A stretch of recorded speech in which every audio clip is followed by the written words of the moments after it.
Ese homework nyinshi ngo zibasha kwangisha abanyeshuri ishuri? Muri iki gihe ababyeyi benshi n'abarimu bafite ibitekerezo bitandukanye ku bijyanye n'imikoro yo mu rugo igizwe nka homework cyangwa devoir. Baravuga bati umwana ukora homework nyinshi niko atsinda neza kurusha ba bandi batabikora. Gusa abandi bakavuga bati abana b'iki gihe bo bararemerewe cyane, bahabwa imikoro myinshi cyane ku buryo batakigira umwanya wo kuruhuka no gukina ngo bamera kuka. Ariko se kuri iyi ngingo ubundi ni ukuhe? Ese koko homework nyinshi zituma abanyeshuri barushaho gutsinda neza, cyangwa hari igihe zishobora kubangamira imikurire yabo, ubuzima bwabo bwo mu mutwe bukazamo ikibazo, ndetse n'imibanire yabo n'abo mu miryango bikazamo agatotsi? Uyu munsi turasesengura iki kibazo mu buryo bwimbitse cyane butarimo amarangamutima yose. Ikigamijwe ni ugufatanya kunoza uburezi bw'abana. Homework ubundi yabayeho kubera iyihe mpamvu? Mu by'ukuri homework ntabwo yatekerejweho kugira ngo ibe igihano ku bana. Iki tukwiye kujya tukimenya. Ubundi intego yayo ya mbere kwari ugufasha umunyeshuri kongera kwitoza ibyo yize ku ishuri, akarushaho kubikamirika, kubera yuko iyo umwana yize wenda amasomo mu gitondo hanyuma agasubiramo imyitozo neza nimugoroba ageze mu rugo, bishobora kumufasha kurushaho kubifata mu mutwe, kandi ibi ni ingenzi cyane. Ni nk'uko umuntu wenda ushaka kwiga gucuranga piano cyangwa wenda iyindi nanga runaka, cyangwa wenda gutwara imodoka cyangwa ikindi kinyabiziga, agomba kubisubiramo kenshi cyane, ntabwo ari rimwe ngo aterereye. Ikigamijwe aba ari ukugira ngo abimenye bibi bisanzwe muri we. Bityo rero na homework ifite umumaro igihe ikoreshejwe neza. Gusa ibasha no kuba yaba icyago cyangiza igihe cyose ikoreshejwe nabi. Reka twifashishe umwanditsi bita Arufayikon nk'uko abivuga mu gitabo cye yise The Homework Myth. Homework nyinshi umva uko abivuga ntabwo ariko buri gihe zongera imyigire y'abanyeshuri. Rimwe na rimwe ahubwo homework nyinshi zishobora gutuma umwana arushaho kunanirwa no gutakaza ubushake bwo kwiga, kubera yuko ntabwo zongera ubumenyi bw'abana bo mu mashuri abanza by'umwihariko, ahubwo zishobora kubambura igihe cyo kuruhuka, zikabambura igihe cyo gukina, zikabambura igihe cyo gusabana n'abo muryango, ndetse no gukunda ishuri muri rusange bigatakara. Iyi ni Isaac Inspire TV. Jewe ndi mwarimu Isaac mukunda kuganira. Nkunda cyane iyo tuganira. Niba utarakora subscribe kuri uyu muyoboro ngo ujye ugerwaho n'ibiganiro by'uburezi bw'abana bacu, uri gukererwa cyane. By'umwihariko dukomeze ikiganiro kugera ku musozo wacyo. Reka turebe inyungu za homework uko zirahari. Ikintu cya mbere ni uko homework ifasha umwana gusubiramo ibyo yize, kubera yuko abashakashatsi benshi bagaragaza yuko gusubiramo amasomo bifasha ubwonko kubika amakuru, kandi bukayabika igihe kirekire kuruta ibisanzwe. Homework rero ishobora gufasha umwana kudahita yibagirwa ibyo yize. Uko asubiramo niko agenda yibuka. Ibi niko bimeze. Icya kabiri, homework yigisha inshingano. Iyo umwana amenyereye kenshi gukora imikoro ye ku gihe, agenda yubaka umuco mwiza wo gukurikiza gahunda neza, ndetse no kurangiza inshingano ze ku gihe. Umuntu wese agira inshingano ze, n'umwana agira inshingano. Icya gatatu ni uko ifasha ababyeyi kumenya aho umwana ageze mu iterambere ryo kwiga. Iyo umubyeyi akurikiranye homework z'abana, ashobora kubona amasomo umwana afitemo intege nkeya, cyangwa wenda aho akeneye ubufasha ngo afashe umwana, kuko ababyeyi basabwa gufasha abana homework. Ikintu cya kane ni uko homework itegura ubuzima bwo kwigenga. Mu buzima busanzwe abantu bahora bafite inshingano bagomba kurangiza, baba abantu bakuru ndetse baba n'abato, buri wese agira inshingano ze. Ibi bikora batagenzurwa buri kanya. Homework rero ishobora gufasha umwana cyangwa se umunyeshuri gutangira kwitoza uwo muco mwiza, kandi ni byiza gutoza abakiri bato gukora badakorera ku jisho. Umuntu ukorera ku jisho aba ateye ubwoba. ariko ikibazo gitangira ryari?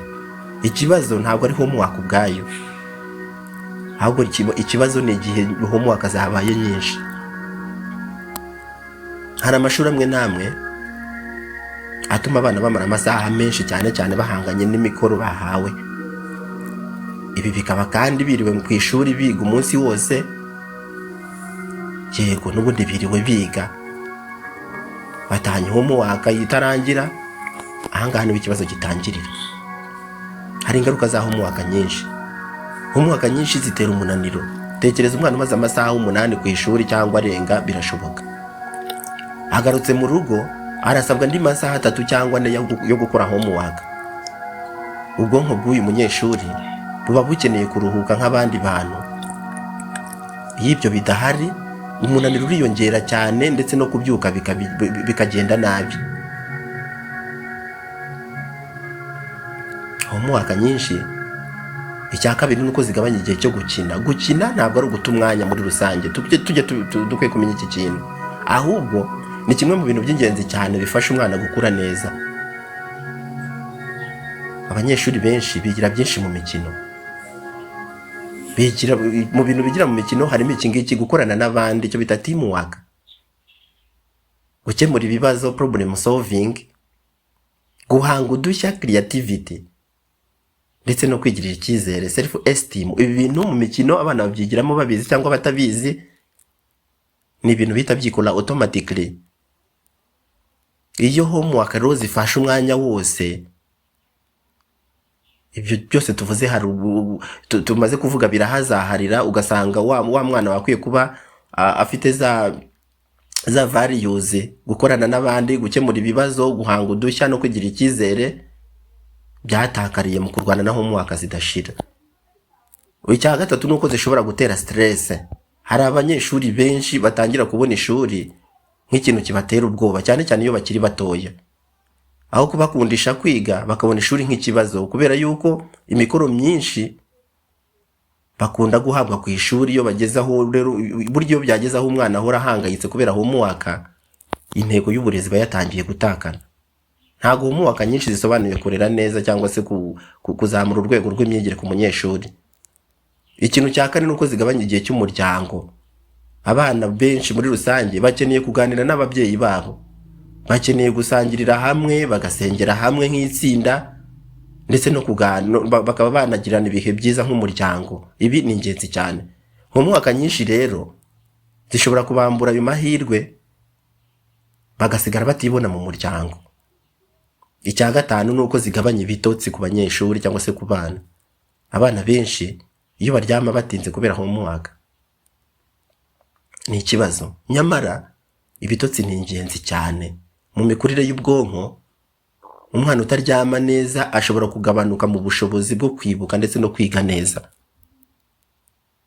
Ubushakashatsi bwabo bivugaho iki?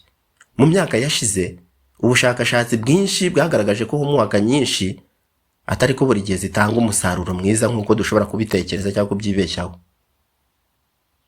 Ku bana bato, babandi bato cyane, inyungu za homework nyinshi zigaragara ko ari nkeya cyane, hafi ya ntazo.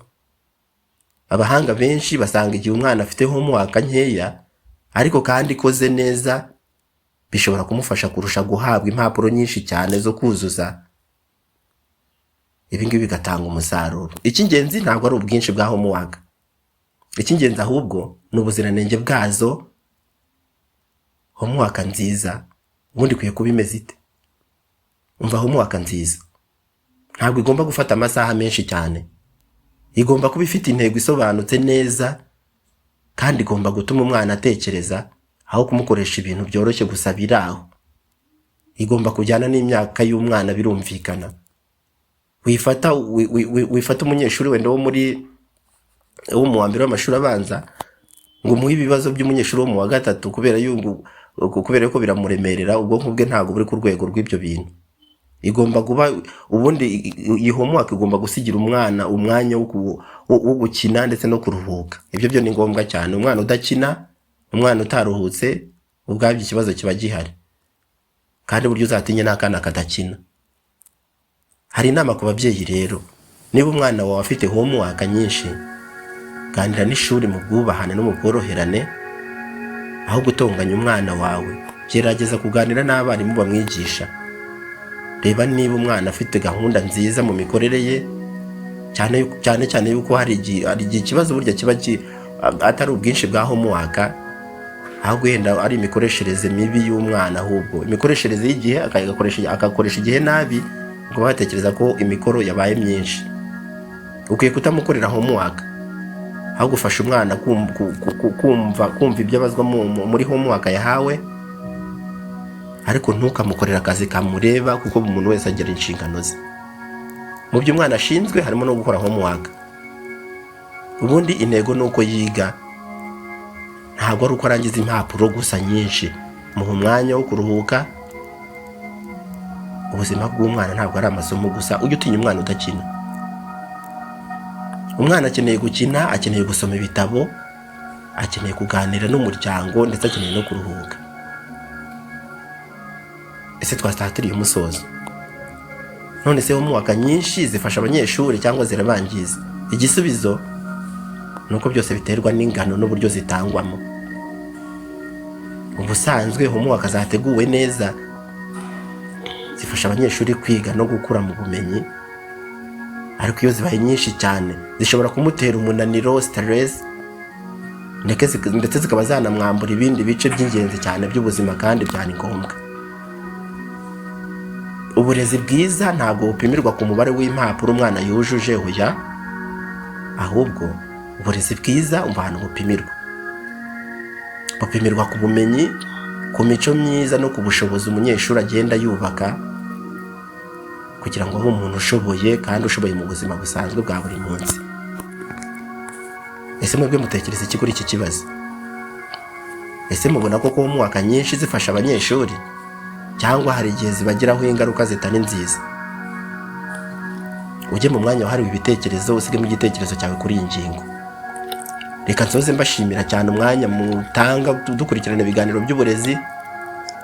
Ibiganiro nk'iki nakagaruka, ndabakunda cyane kandi makundira yuko tubana.